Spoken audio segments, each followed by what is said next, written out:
Hey fellas, it's me Nick, and as you can see I got my excited face on because we're reviewing a game I actually like. But you see, there's just one small problem with that. All my brain cells froze. So now I have pretty much no idea what game I'm gonna review today, but I think I might have something for this. Now I think it's a good time to introduce my good friend Bordy. Welcome to the show, Mr. and Mrs. Bordy. It's an honor to have you here today. You're going to be assisting me in reviewing a game. We're going to find a game today, and hopefully it's going to be good.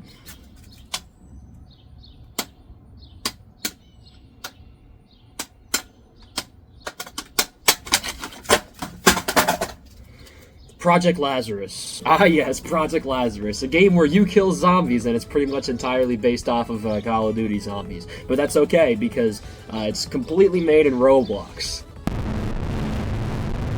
Yeah, you know that Roblox thing? Well, that's where this game is on. You kill zombies. That's the whole video game. So, how about we jump in and see if it's good. Yeah. Well, here we are. Like I mentioned before, this game consists of killing zombies, and that's pretty much it. The end. Okay, I'll actually talk about the game. It was made by Logitech 101 and started life as Call of Robloxia Zombies. Read. In January of 2019, that game was abandoned for Project Lazarus, and now all the updates are there. All we gotta do is click the play button, just be careful and calm, don't disturb the wildlife, and oh my god! It's a tree! It's a tree! Kill it! Like Call of Duty Zombies, your objective is to survive zombies that grow in quantity the more rounds you survive. The zombies tear down barriers that you can repair, but in later rounds, the zombies rip them down so fast it's barely useful to do. Kills grant your player power-ups and sometimes points. Power-ups drop about 2% of the time and do things like give everyone max ammo, makes every zombie temporarily die in one hit, rebuild every barrier, double all the points you get, or you can just get a nuke and kill everything, who cares? Meanwhile, the points are the currency of the game. The points can be used on wall weapons so you don't have to deal with the worthless heap of scrap metal known as the Beretta M9. After that, you'll use points to open up more sections of the map. These sections can house things to spend your points on, like more weapons, a mystery box, or these vending machines with drinks called perks. The only thing that doesn't cost you points is the power switch. Flip it on and now the perk machines can actually be used. In Zombies, you don't die after losing all your health. You simply go down and are on a time limit to be revived by a fellow teammate before your time runs out and you actually are eliminated. With Quick Revive, you can revive quicker. With Speed Cola, you reload your gun quicker. It's perfect for that nightmarish LMG that turns you into a helpless bag of meat the moment you accidentally slip onto the R key. Double tap increases fire rate and turns each bullet into 2 projectiles, so if the recoil and the spray of that gun works the right way, you could get double damage. If you want to go down less, get the Juggernaut perk and your health doubles. Sorry, did I say Juggernaut? I think I misspoke. I meant Juggernog. Get it? Because it sounds like eggnog. And Mule Kick lets you hold 3 guns instead of your usual 2. The strategy comes from the fact that despite there's 5 perks, a player is only allowed 4 slots, so now you have to pick which perk suits you the best. Also, every perk you get is lost when you go down, so that may be incentive for you to maybe switch around your perk slots. But wait, you're probably thinking, didn't I mention a mystery box earlier? Well, yes I did. While wall weapons are good early on, the main focus is gambling. 950 points and you get the privilege of finding every gun in the game in here. Every time you spin the box, you have a chance of drawing a Joker card. The first 3 times, you'll never see the card all the way to a 50-50 chance if it's spun 12 times. When the Joker card shows its face, this means you get nothing actually, screw you, and now you have to run around the map and find where the box moved to. When you get a gun, there's a wide variety of classes it could be. You got the handguns, the SMGs, the assault rifles, the shotguns, and also some more unusual guns, like the battle rifles, snipers, and rocket launchers. Some guns are normal, and some guns are the whiz-banger, in which you need to strike it with a hammer to shoot, or a nail gun. Just a gun straight from your local dad's garage. And if none of that appeals to you, how about a shotgun that shoots rubber pellets?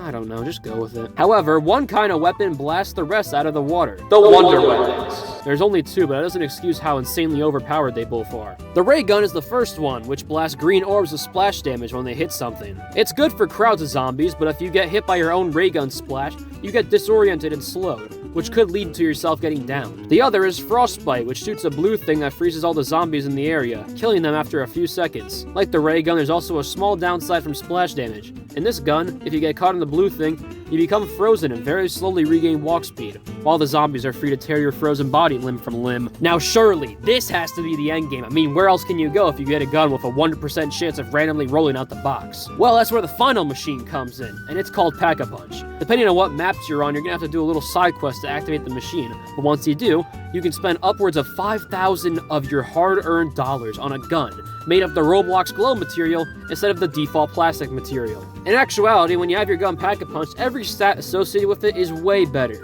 Each gun even has a special power-up associated with it. And yes, the wonder weapons can also be Pack-a-Punched. For those who are so pathetically rich, they have nothing better to do. Do you want to Pack-a-Punch an assault rifle? You can do that! How about a nail gun? Now it shoots explosive sticky bombs. Maybe you'll Pack-a-Punch the Whizbanger, and now every shot has a big blast radius. Or for the truly mentally unstable, you can go to the whole game, keeping your starting pistol, and as a reward, it becomes the Call of the Void. Now it's the best gun in the game. This is hilarious. I love the game for this. All of this wraps up into a game that can extend into hundreds of zombie-destroying rounds. Now it's a good time to abruptly shift into all the maps. All 2 of them. Graduation is the map the game came out with back in the old ancient times of 2019. If you look at it, you'll notice it's themed around an abandoned school. But if you look closely, you'll notice it's just a Chinese bootleg of the COD Zombies map of Vrucht. It's a good layout and I like it, mostly because I think Vrucht has a good layout and I like Vrucht. There isn't much to say that can't be said about the design of the original. The new edition comes with a Pack-a-Punch machine though. Get a key for the janitor's closet that spawns by the power switch, and you're in the room. The machine doesn't turn on that easily, however. You have to turn on this harvester for it to be filled with blood so it can function. Fill it by killing zombies in the adjacent rooms, and there you go, you can Pack-a-Punch now, good job. There's also an Easter egg you can complete by interacting with a cassette tape on the map. 2 will spawn randomly out of a possible, I think like 18 locations, I don't know. When you get both, a metal song plays called When Something Is Gone, and it's very fun to listen to while you play. Also, there's 3 functional toilets in the bathroom. They can flush. 10 out of 10. Next map. Research is the second map. It takes place in some research facility. I don't know. It's supposed to be themed around the COD Zombies map 5, but I think it's a lot cooler how it's a remake of the map from Call of Robloxia. Yeah, remember Reed from earlier? Turns out this is based on that. It's a very fun map to play on when you harness the mechanics of it, but there are some things that are mediocre about it. When you turn on the power, you get access to teleporters that move you around various sections of the map. The main area, the testing chamber, has various buttons to divert the power, which changes where it goes, I think. Divert power a few times, and when the teleporter's orb gets really big, you get the Pack-a-Punch room. Good job. The teleporting is good for getting yourself out of a pinch. If you happen to have a massive wave of zombies charging at you with murderous intent, a quick teleport works great. Also, if you have the teleporter set up right, you can go revive a teammate halfway across the map. Now for the not-so-great part.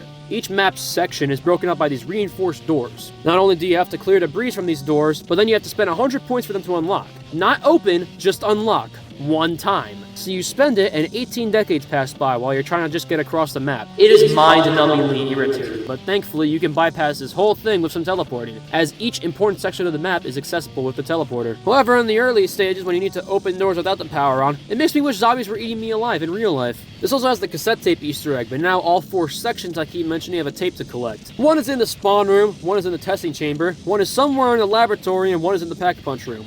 Get all 4 and see you in hell will play. With all that said, I think the game is pretty good, so I think it's time for the conclusion. Wait, I think I'm forgetting something. It's the...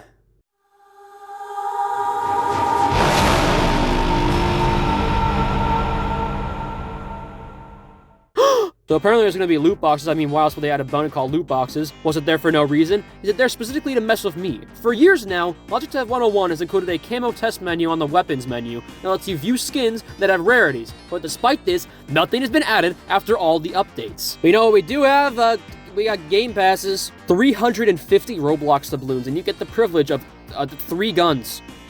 And there's 3 game passes like this. One for Glocks, one for M16s, and one for AKs. They're all pointless! 1. Why would you spend your hard-earned Roblox currency on pistols? This is stupid. 2. The M16 expansion has a bunch of pointless guns, including the sniper with the worst damage output in the entire game. And 3. The AK expansion is truly pointless because the AK-47 itself is more powerful than all of these guns in most situations, with the one exception being the one LMG. And besides, why would you want this variety when Pack-a-Punching any of the original guns is more worthwhile than spending money on this? I give up, frankly. The monetization is either really concerning to me or hilariously pointless. I think I'm done now.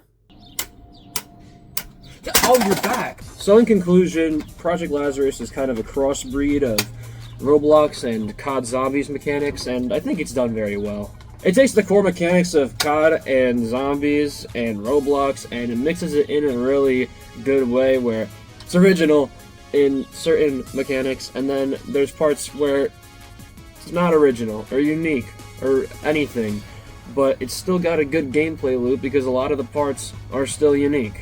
It isn't just directly zombies, it's not like you got Hellhounds or the Gobblegum or Wonderwaff, like there's still original parts to it. It's just expanding on that gameplay loop in a different way. Whereas COD, as the game matured and went to more story stuff, this one's just killing the zombies. Alright, Bordy, decision making time. Just hit me in the leg. I'm deducting points for that. For showing me a good game today, I'm gonna spare you, but just remember the consequences that will come if I don't get shown a good game. Alright? Now, if you excuse me, I'll be sending you home until I need you for the next convenient plot joke. That was fun. Tune in next time to when I don't know, I'll eat a hamburger. I don't know.